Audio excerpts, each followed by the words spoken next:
are we?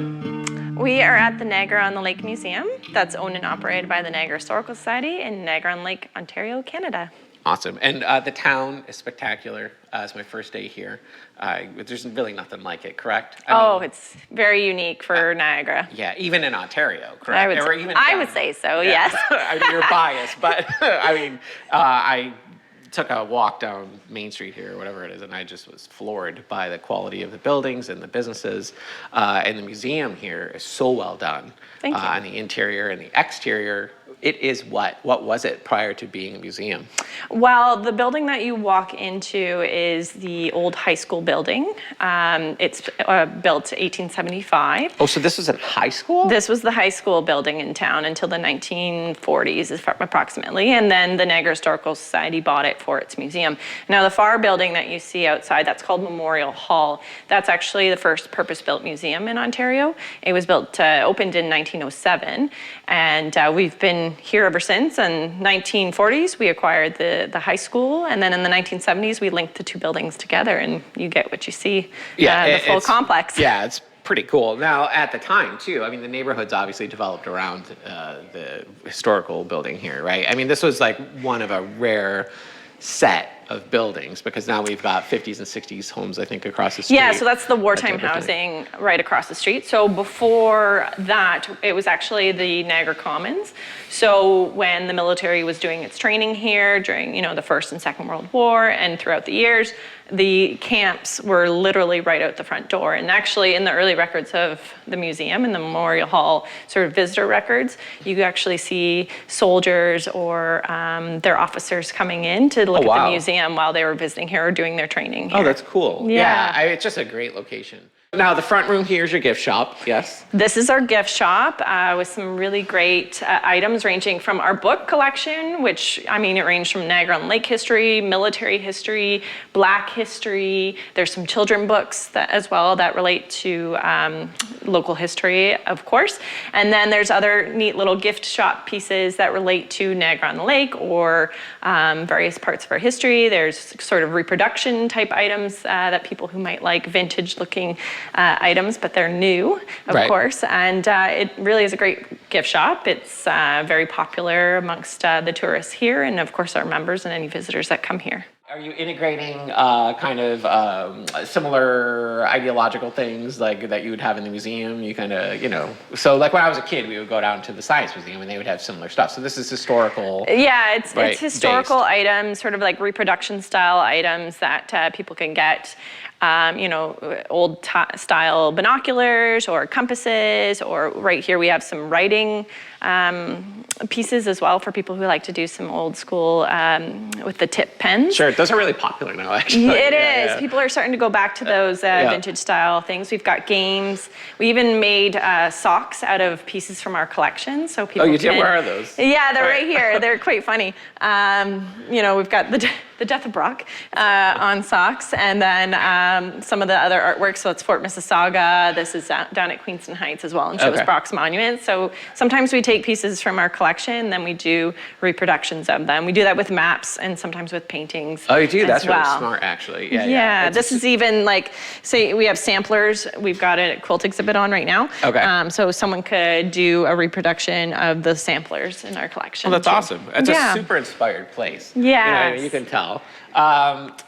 What's this actually? Oh, the contributors up here, right? Correct? These are, donors when we did our renovations. So these are some of the major donors that contributed to the museum. So we recognize every year we are a private nonprofit. Sure. So we're not a municipally run museum or government run museum. And so we rely heavily on donations from the public, and we apply for grants to the various governments or foundations. And so this is our way of recognizing. Well, and that type of, it gives you more flexibility, correct? And if you were government controlled, correct? There's so much bureaucracy with that. Like you have a board, of course. We do, yeah. So we have a board of volunteers that come in, it changes up every year. We get, new members. Not everybody changes that, but a few. Right.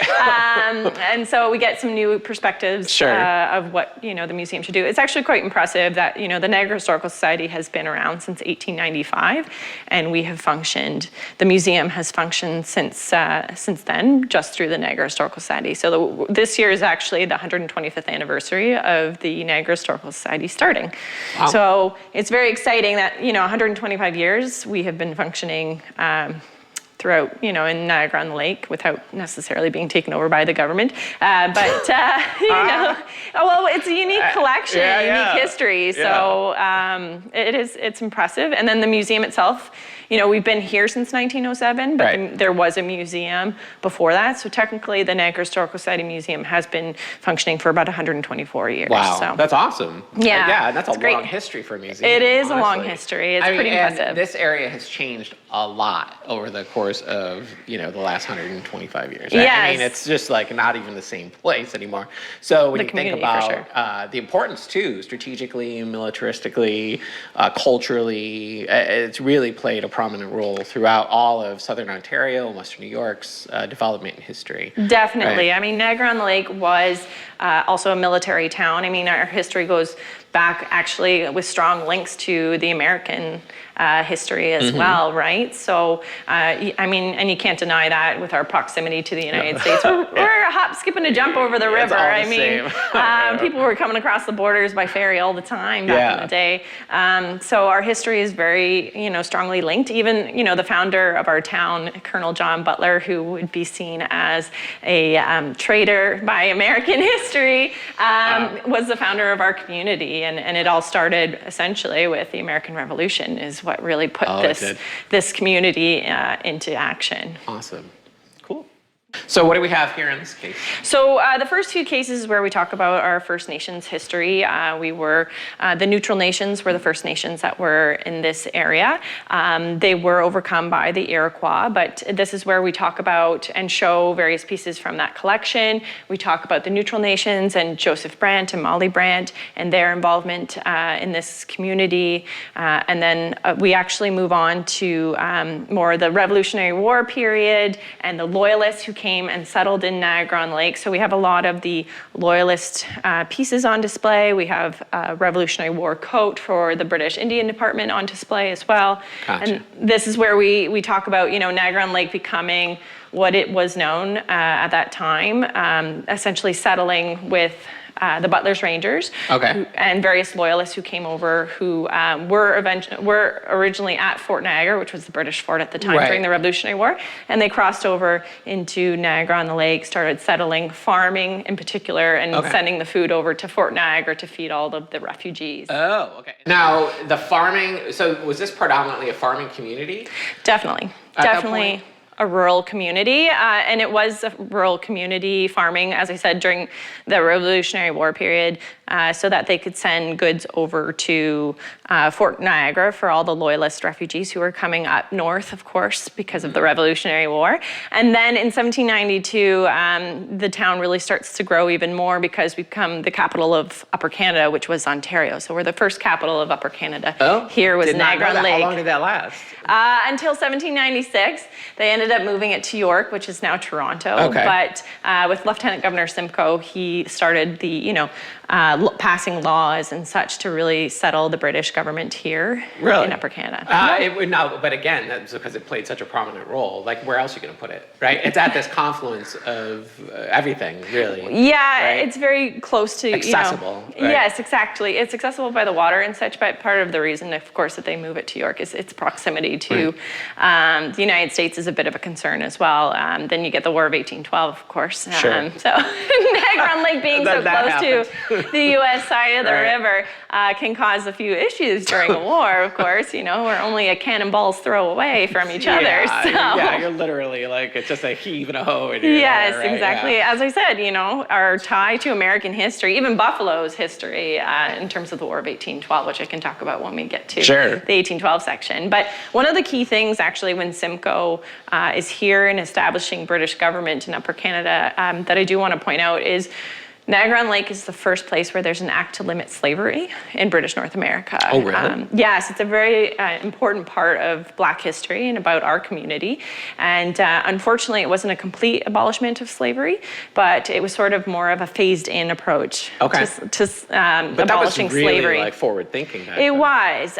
Simcoe was an abolitionist himself, so he wanted to get it through. But of course, there are slaves in Upper Canada at the time, and so getting it through when a number of the legislative representatives own slaves or families do own slaves, it was a bit difficult. No kidding. So, but yeah, because then you're trying to wrangle that like ideology into their brains, and they don't want to hear it. Exactly. Right? So they do pass the act to limit slavery, and essentially, if you were a slave, you remained a slave, unfortunately. But their children, once they reached the age of 25, would be free, and then the children of those individuals would be free after that. So it was sort of that phased-in approach. Okay, I got it. Well, yeah, but that was pretty quick back then. I mean, It could. Changing mindsets. It could, yeah. You know, I mean, it's like anything else. It takes time to change people's. Yeah, people. Yeah, don't, yeah. Everybody resists change. Yeah. You know. Yeah. But I mean, that's really cool though at that time to enact that and kind of set like a tone. Exactly. Right? Exactly, because then you get, in the 1830s, the British abolished slavery, and then, the whole Underground Railroad history starts up, and of course, the United States eventually abolishes slavery as well. Yes, as they should have. So now, where do you acquire a lot of this stuff that we're going to see today? Is it just donations? Do you guys hunt it down? Is somebody calling and saying, hey, my aunt owns this property and it's, Yes, well, it's a mix of things. So since our Niagara Historical Society started collecting so early in 1896, there's a number of really prized possessions that came in with the early collections, in the late 1800s, the early 1900s, with the founder, Janet Carnahan. So she was very active in tracking down pieces of our history that related to War of 1812 or so on. She really was fascinated with the War of 1812 and the capital years and such. So she tracked down a lot, and there was a lot in the community. But nowadays, what we do is it's a mix of people coming in through the door saying, we have these pieces, would you be interested in it? But we also keep our eye out in, the auctions or whichever to see if there's anything that we can afford to bring in into our collection that relates to Niagara's history. Nice. The Indian department piece is one of my favorite So tell me pieces. about this one. So this comes with the Servas family. It's really quite unique to have a Revolutionary War Indian Department coat. So the Indian Department was who worked with the First Nations groups back in the Revolutionary War period, and the Servas family was a part of that. And these are really a rare piece to find and a beautiful piece. The fact that it's from a local family that lived in Niagara-on-the-Lake that settled here.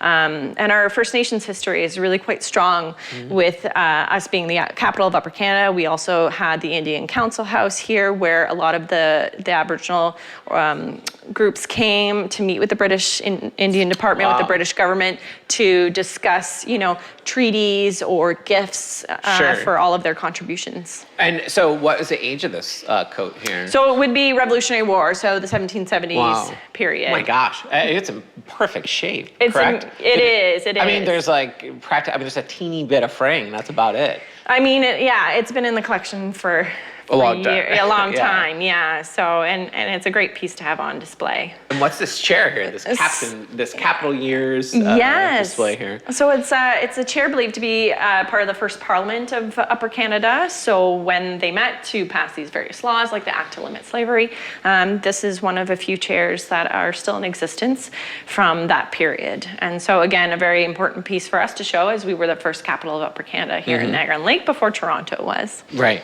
Now, what was the population in Canada at the time? I mean, it must have been very light, right? It wouldn't have been huge. I mean, at the time, our town could have been about 500 people, I would say. So a tiny little. I mean, you could consider that tiny at the time. Yeah.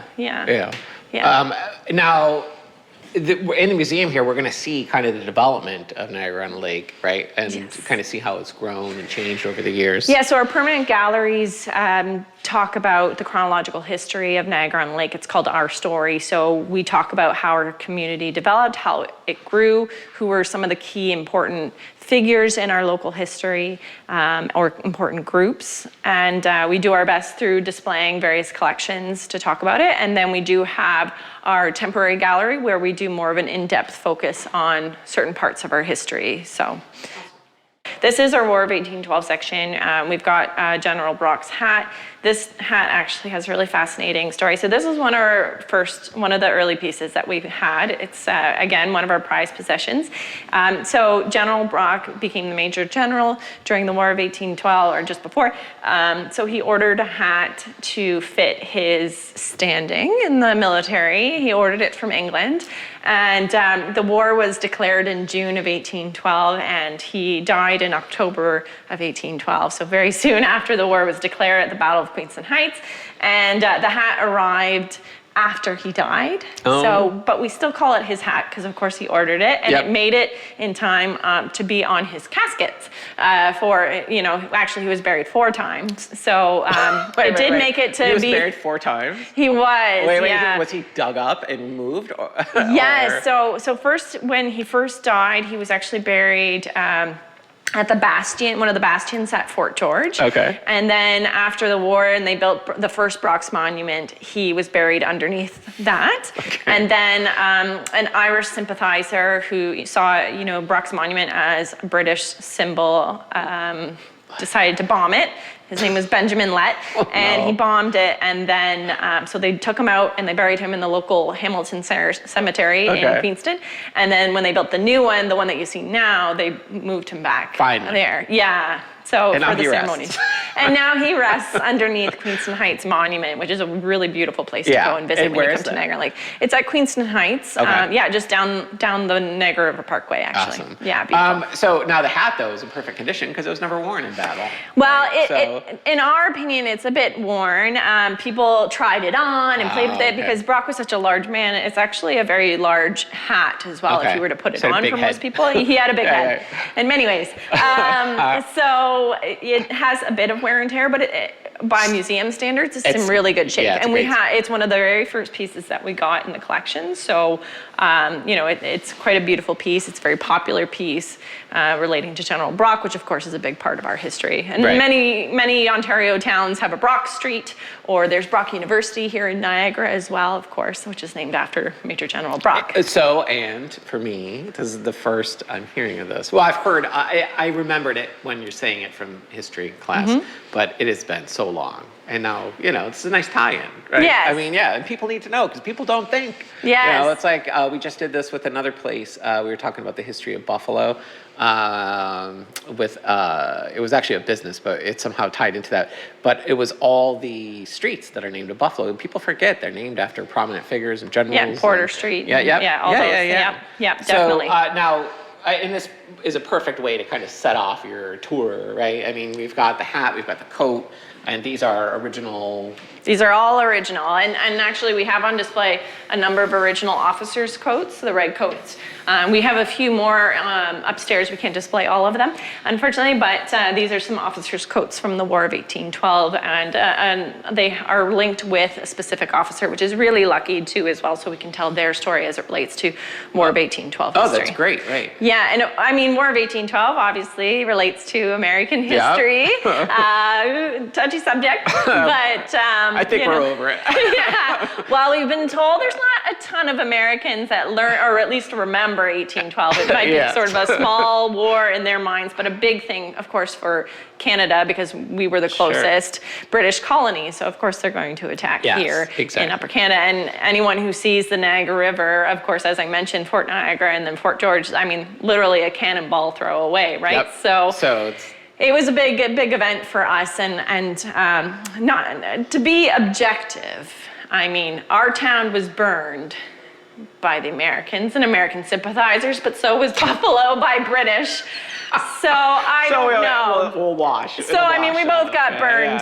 So we'll leave it at that, right? We'll leave it at that. And I mean, Americans and Canadians get along very well. Obviously, we're very closely related. It's honestly the best relationship out of the Friendship, yeah, it's their friendship. it's a beautiful. On this side, we do have a display of some original artifacts, crossbow plates, and some muskets, of course, that relate to the War of 1812, what they were using, some of the regiments that were here in Niagara. We've got a teapot as well that has some family history that states that it was buried actually by the Crooks family during the American occupation period and the burning and such. A lot of the people who were here ended up burying some of their prized possessions so that they wouldn't Smart. be broken or Yeah. stolen, because certain things like that.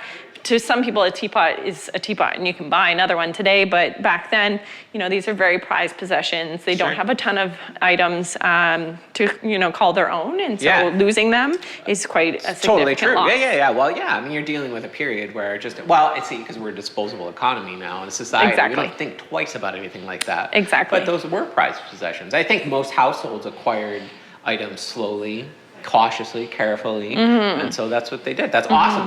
So somebody found it, or somebody reclaimed it, and then. Yeah, they eventually reclaimed it. The family owned it and donated it to us Nice. recently, actually, during the bicentenary of the War of 1812. They brought it into the museum, and we put it on display. Cool. Of course. Now, do you guys change this stuff out occasionally, or do these cases pretty We much stay? occasionally change the permanent galleries, but it's really just certain items or one cabinet. For the most part, they stay the same for now. Okay. We will be doing some renovations in the coming year because we're planning to expand and renovate the entire museum in the next really? 5 years. Yeah, so the exhibits will eventually change. Still doing a chronological history of Right. Niagara-on-the-Lake, but they'll change up. Awesome. Yeah.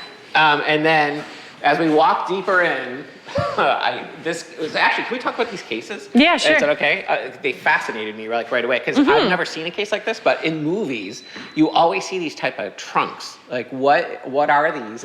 And to William Dickinson's. No, well, this is Dixon's? William Dixon. So he was a very prominent man in Niagara-on-Lake's history. But the paymasters boxes have to do with the butlers' barracks and the British government that were here. So, of course, for paying their soldiers and such, they had to actually have it in a secure trunk. I mean, this trunk is extremely heavy, so nobody's going to be going Yeah, off it's like- carrying it. Yeah. But the unique thing about it was that the keyhole was hidden.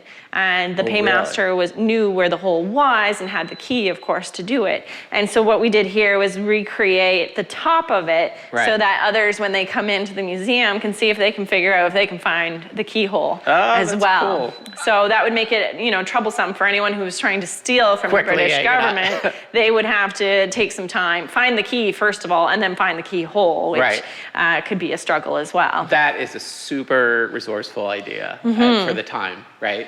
Because they didn't have a lot of time. Very smart. Very smart. Super smart. Yeah. And where did you guys get these? Do you know this backstory on this? I don't know exactly who donated this piece as well, but I know it came in our collection very early as well. Okay. To the museum. I mean, a lot of things, they come out of the woodworks. Right. I mean, we've had things donated from people in the United States that relate to Niagara's history because, of course, again, with the cross-border towns, families marry other, and so, things come from the United States, things can come from all around Canada, from Britain, so we were very excited when this item came in. Again, it would have been much earlier than my time, of course. So Niagara-on-Lake has a really unique history. In the late 1800s, early 1900s, we actually had children who would have been called sort of the waifs and strays come from England. They were brought by a woman named Maria Rye, who opened up our Western home. It was a school for girls who they brought them over from Britain. So these are children that either hopefully the parents didn't want, or they were what they called gutter children. Wow. If you think of sort of the Oliver Twist mindset of just gonna children. say, it's like Oliver. Yeah, right, so right. they rounded up these children and they shipped them off to Canada. And so we had one of the schools here, and it was called Our Western Home. It was Maria Rye who ran it. And so what she did is she trained these girls in domestic tasks, and then they would be sent out to homes. They'd be taken into the homes and do domestic tasks within the houses or on the farms and such. So what we have on display here is one of the boxes of one of the girls that came here, what we call the Rye Girls. And it's really quite the unique piece there. Oh, that's awesome. That's a great story. It is Actually, a neat story, yeah. And it was very kind of her to do. Yeah. I love that you put the pictures on the bottom too. I'll catch those. So there's with the my Rye B-roll. Girls and such. Yeah, that's awesome. That's a really tasteful way to kind of integrate Add that. more. Yeah. Yeah. We've got a teapot from the Whale Inn. We've got, some travel utensils, of course. So what we talk about in this section of the galleries is more of the tourism, actually, the tourism history that kind of started in the late 1800s. We had a massive hotel called the Queen's Royal Hotel, actually, and several people came in by ship or by train, and they would stay at the Queen's Royal Hotel down, now it's called Queen's Royal Park. It has a beautiful pavilion that everyone likes to take photos of, and then you can see Fort Niagara across the river. It's a beautiful area. So that's where the Queen's Royal Hotel was. And similar to how people like to go down to Jamaica and do their all-inclusive stays, people would come to Niagara-on-the-Lake to the Queen's Royal Hotel that offered various activities. They offered dinners and dances. You could go out into the boats. You could go swimming. That's cool. It was really quite an amazing place for people to come, and had a really unique history. Tennis, they had tennis tournaments that were of the equivalent of Wimbledon back in the day. It was amazing. Really high profile. Very high profile. But Niagara-on-the-Lake kind of morphed into that, didn't it? I mean, it's still kind of that way. And one of the things that I don't hear about Niagara-on-the-Lake, which I think is to its benefit, and this doesn't have to be aired either, but it's not very gratuitous. It's not very conceited, this town. It's very accessible. It is. Yeah, which, because you'd think, because it really is so beautiful, it could be. Yes. I mean, there's some towns in Massachusetts that when I was living there, I was like, Oh no, it's a very welcoming town. The people that live here, they love, bringing people around and showing the various unique parts of our history. They're very welcoming. They're very kind people. They're very helpful. I mean, our museum alone gets several volunteers. We have an average of about 100 volunteers that work here. People who are really interested in history and want to help out in the community. It's really great, and the history here, people enjoy it when they come to visit. We get millions of visitors every year to Niagara-on-the-Lake, and we're very lucky for that as well. And I think it has to do with the unique look of the town, the heritage buildings. There's so many reserved, as I mentioned. There's a high per capita of heritage homes that have been preserved here, and people enjoy that aspect. And then you throw in, of course, the wine and the wonderful theater. The Shaw Festival has amazing shows, and the B&Bs and the hotels.